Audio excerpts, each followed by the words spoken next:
I didn't think you were such a heartless person. If you don't like that I value family, then just disappear from our home right now.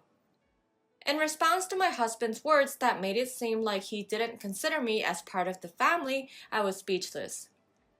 I'm part of the family too, you know? And if anyone should leave, it's you. After all, doesn't this condo belong to my father? I must have hit a nerve by pointing out the truth as my husband shoved me. Don't talk back with excuses. You should just stay silent and obey me. If you don't want to get hurt, you better do as I say. My name is Vienna, and I'm 35 years old. I've been married to my husband for 10 years. I met my husband at work and got married after 3 years of dating. I quit my job when I became pregnant, and for a while I focused on raising our child. When our daughter, Remy, entered kindergarten, I gradually gained some free time, so I found a job at a different company from where I used to work. Together with my husband, we were supporting our household with both our incomes. Our family relationships were quite normal, and we often went out as a family of three on weekends, living relatively happy days like everyone else. However, one day, suddenly, that everyday life was shattered. Jock, please help! My sister-in-law, Tiana, showed up at our condo with her young child all of a sudden. When I asked her about the situation while she was in tears, she revealed that she was facing domestic violence and emotional abuse from her husband. Not only were there hurtful words, but he would also resort to violence whenever he was unhappy about something. Lately, the frequency of the violence had increased, and he had even started to threaten their daughter. Out of fear, she fled and came to us for refuge. Please, let me hide here for a while, she pleaded.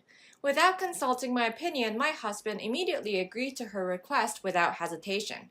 Listening further, I learned that her parents' home was in a remote countryside accessible by plane. They couldn't be relied on right away, and Tiana's daughter, Dior, had just started kindergarten this year, so it wasn't guaranteed that she would find a new school immediately. So, for the time being, she wanted to stay nearby. Given the circumstances, it was understandable, and above all, my scared sister-in-law was truly pitiable. Our apartment wasn't spacious, but it could accommodate a woman and a child. I thought I could take care of them for a while, but I wished my husband had considered my opinion too. I definitely had that feeling. So, we accepted my sister-in-law under these circumstances, but even after a month had passed since she moved in, there was no sign of her taking any action. Initially, she had said, I'll find a new place to live and proceed with divorce as soon as possible, so I won't cause too much trouble for you and your husband. Yet I hadn't seen her doing anything proactive. She seemed to go out, but she often returned in the early morning or smelling of alcohol, and it didn't seem like she was out searching for a new home or progressing with divorce proceedings. Thinking it might be difficult for her to talk to me, I asked my husband, but he said, You're not family, so you don't have the right to pry so deeply. He flatly rejected me.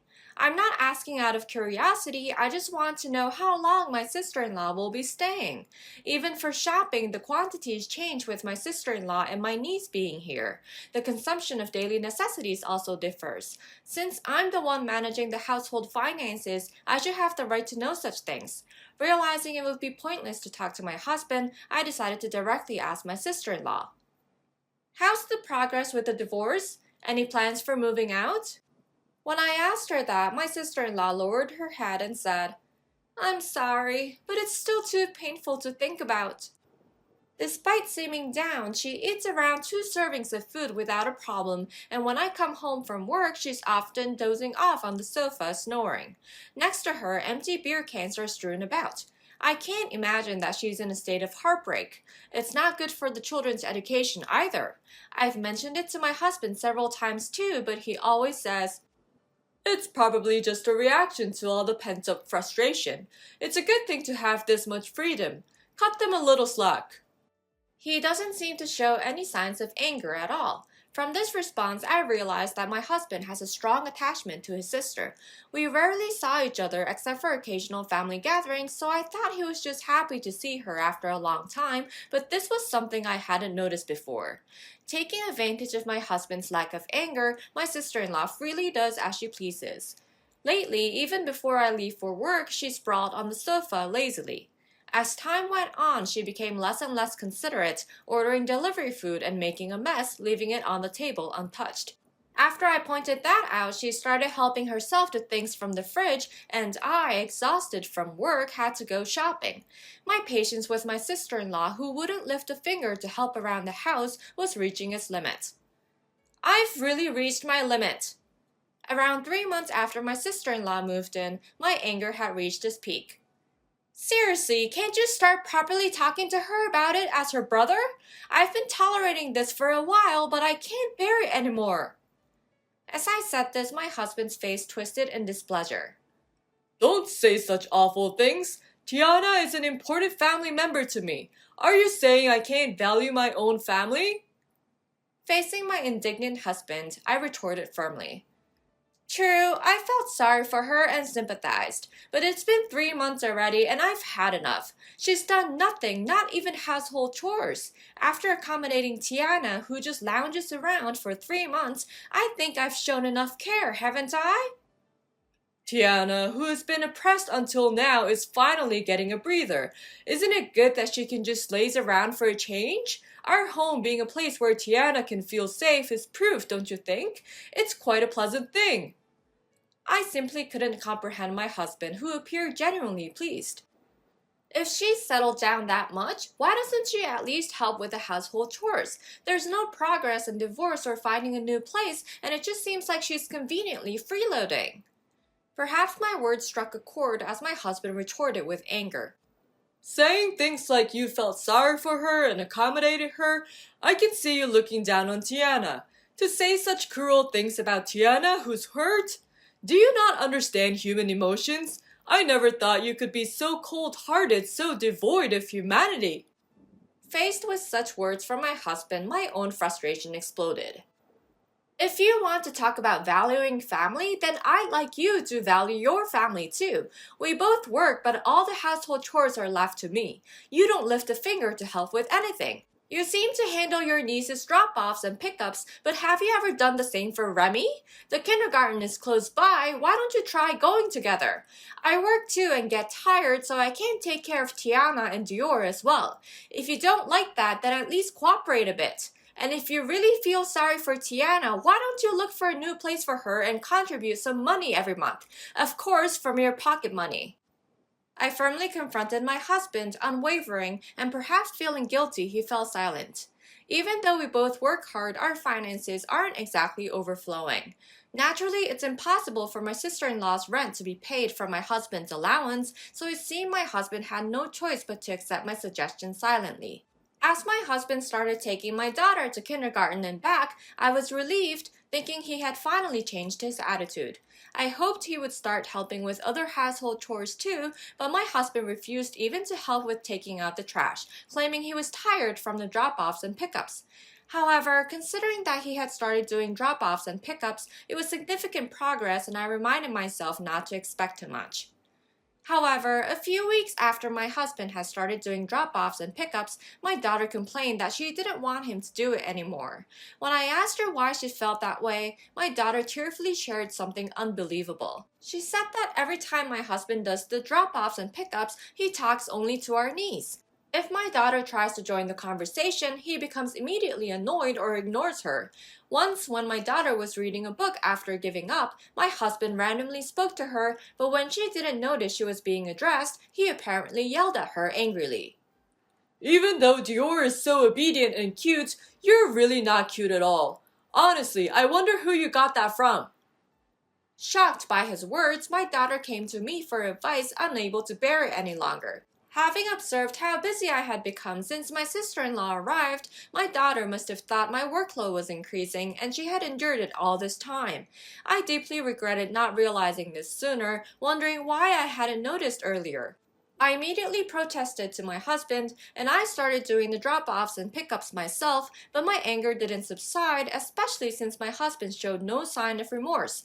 Ever since my sister-in-law moved in, my daughter and my life has become a mess. We can't endure this anymore. But if my sister-in-law continues to stay, we need to seriously think of a solution. Just as I was thinking that, a decisive incident occurred. It happened on a holiday afternoon while I was preparing lunch for everyone as usual. Suddenly, I heard my husband yelling from the living room. Panicked, I rushed over to see what had happened and found my husband shouting at our daughter, grabbing her collar. Ignoring our daughter's apologies of, "I'm sorry," my husband continued yelling without listening to her. Since when did you become such a rotten kid? I never intended to raise you like this. Looks like we need to straighten out that rotten nature of yours. His words were too harsh for a kindergartner, and I quickly stepped between them. Remy looked scared. Even if you're scolding her for doing something wrong, there's a way to scold, isn't there? First, explain what happened. Remy made Dior fall over. Startled by my husband's words, I widened my eyes and asked, "Really, Remy?" When I questioned her, Remy shook her head vigorously and said, "It wasn't on purpose." Don't lie! Stop making excuses! As my husband got even angrier, I calmed him down and decided to hear the whole story from our daughter. Remy is a very kind child who cares about me being busy. I couldn't believe she would hurt someone without a reason. That's why I couldn't imagine Remy lying. I held Remy in my arms, gently stroking her to stop her trembling, and she slowly began to speak. "Dior tried to take my stuffed animal. I was playing with it, so I told her to wait. But Dior pulled the stuffed animal away, and I thought it might break, so I let go, and Dior fell down." The stories clearly didn't match. I gave my husband a stern look. "The stories don't match. Besides, it seems like Remy was just trying to get her stuffed animal back. I think Dior is at fault here." Even if that's true, ultimately the one who made Dior fall is in the wrong. She might have gotten hurt. While my husband's point was valid, I had been bothered by how he always favored our niece. True, there's a point to that as well, but you shouldn't just scold Remy, right? Remy could have been hurt too, you know? You've always favored Dior, it seems like you're fond of her, but Remy is also your beloved daughter, right? That's true, but Dior is also my dear sister's child. Isn't it obvious who's more important? And you're just taking Remy's side all the time. Between Remy and Dior, who's more important? His question was so absurd I could only sigh in response. Remy is definitely more important. As I naturally replied, I didn't think you were so heartless. My husband said in a tone of disbelief. If he thought I was heartless, then he was too. He was neglecting his own daughter while showing favoritism to his niece. When I told him exactly that, my husband became furious. If you don't like that I care about my family, then get out of our home right now. Hearing those words from my husband, who seemed not to consider me as part of his family, I was stunned. But I composed myself and revealed the truth. "I'm also part of this family, aren't I? And if you want someone to leave, it should be you. Since you seem to have forgotten, isn't this condo owned by my father?" It seemed my husband had truly forgotten, and my words brought him back to reality. So what? What are you trying to say? This condo is ours now. No, it belongs to my father, so if anyone should leave, it's you guys. My words didn't sit well with him, and my husband pushed me. I was hit in a sensitive spot and felt pain, struggling to get up. Seeing me in pain and in tears, my husband continued to rage. Don't talk back. You should just obey me quietly. If you don't want to get hit, do as I say. Seeing my husband's behavior and me collapsing, my daughter burst into tears. Seeing my daughter desperately trying to wake me up, pulling at me and pleading, "Mom, don't die," something inside me snapped. "Fine, I understand. If you're going to say that much, then I'll leave."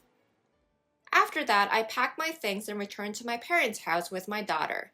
When my parents heard the story, they were furious and they immediately started talking about divorce. Since our relationship with my in-laws was good, I thought it would be best to communicate, so I contacted my mother-in-law. When I told my mother-in-law about everything, she got angry on my behalf. However, she seemed to have no idea about the domestic violence my sister-in-law had mentioned.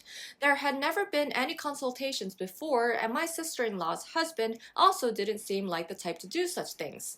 So, my mother-in-law said that she would contact her husband's workplace to confirm and asked me to wait for her to contact me again. Since I had been skeptical about my sister-in-law's claims all along, I immediately agreed without hesitation. Then, after waiting for a few days, my mother-in-law proposed meeting in person to talk. My sister-in-law's husband would also come, and my worried parents accompanied me. We decided to have the conversation at a nearby cafe. Well, the truth is, I was being cheated on. The husband started the conversation like that, and I couldn't hide my surprise. My wife's affair came to light and we were in the middle of divorce mediation. However, my wife, who was determined not to pay any compensation, suddenly disappeared. I was quite busy with work at the time, so I couldn't contact my in-laws immediately. He didn't have my in-law's contact information, and he was at a loss. My mother-in-law reached him just when he needed it, and he seemed to be thankful about it. My mother-in-law bowed deeply to both me and my sister-in-law's husband and said, "I apologize on behalf of my children for being so foolish. I'm truly sorry," she said. It's hard to believe that such a good person could have given birth to those two. But above all, they had blatantly lied and stayed in our home. I couldn't believe my sister-in-law.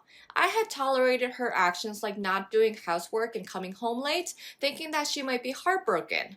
But it turns out it was all a lie. Because of my sister-in-law, my family was broken. I can't forgive her under any circumstances. It seemed like everyone in the room felt the same, so we headed to my condo where my husband and sister-in-law are living. "Why are you here?" My sister-in-law froze as soon as she saw her husband. Even my husband, who showed himself after her, said, We told you not to show your face again. You hurt Tiana and came here with that audacity? Leave! They tried to kick me and her husband out, but my mother-in-law, who appeared from behind, retorted, It's you who should leave. Tiana, you not only cheated and hurt us, but you also disappeared without paying compensation, right? Hearing this, my husband asked hastily, Tiana, what's going on? Tiana cheated on me, and we're in the middle of a divorce mediation. She didn't want to pay compensation, so she disappeared. Upon hearing this, my husband confronted my sister-in-law. Have you been deceiving us? Seeing my husband's reaction, my mother-in-law continued, You're in no position to talk. You never verified the truth, unilaterally burdened Vienna, neglecting both your wife and real daughter. I don't remember raising a child like that. As my tearful mother-in-law said this, neither my husband nor my sister-in-law could respond. We've had enough of you. We're getting a divorce. And we'll sell this condo, so pack your bags and leave. With those words, we helped my mother-in-law, who was weak in her knees from shock, and left the condo. My husband was saying something like, "Please forgive me," behind us, but he's a stranger now. I don't need to listen to a stranger's words. After that, as we proceeded with the divorce procedures, my husband repeatedly contacted me, saying he didn't want a divorce. When I refused his calls, he came to my parents' house, yelling at the front door, If you want me to sign the divorce papers, open the door and show your face. Unable to bear it, I called the police. Since I had taken a medical certificate after he pushed me last time, I had filed a police report, and this time he was caught in the act and taken into custody. Subsequently, he was arrested and fined. In the end, we managed to finalize the divorce through lawyers. Now, he's apparently struggling to repay the alimony every month. We had just managed to make ends meet with our dual income, so it's tough for him to pay child support from his salary alone. My husband and I used to be colleagues and had many mutual friends, so the rumors spread quickly, it seems. His behavior became known at work and he was promptly demoted. If it weren't for my sister-in-law's issue, we might still be living together. It sends shivers down my spine. Of course, my sister-in-law's actions left deep wounds in my daughter's heart. I can't forgive her, but in terms of recognizing my husband's underlying abnormality early on, perhaps it wasn't all bad. As for the root cause of everything, my mother-in-law felt responsible and took my sister-in-law back to their home and has been monitoring her constantly. Now she's working diligently at a local factory to the point where there's no need for surveillance. Seems like she has little personal time, and most of the money she earns from working is being handled by her mother to repay her debts. Seemingly, very little is left in her hands, and she has hardly any money for leisure activities. While the issue was resolved this way, the emotional scars remained for my daughter and me. Even staying in that place, we were reminded of unpleasant things. When my daughter started elementary school, we decided to move back to my parents' home. Although my parents' home isn't as big as my in laws, it's a comfortable countryside place.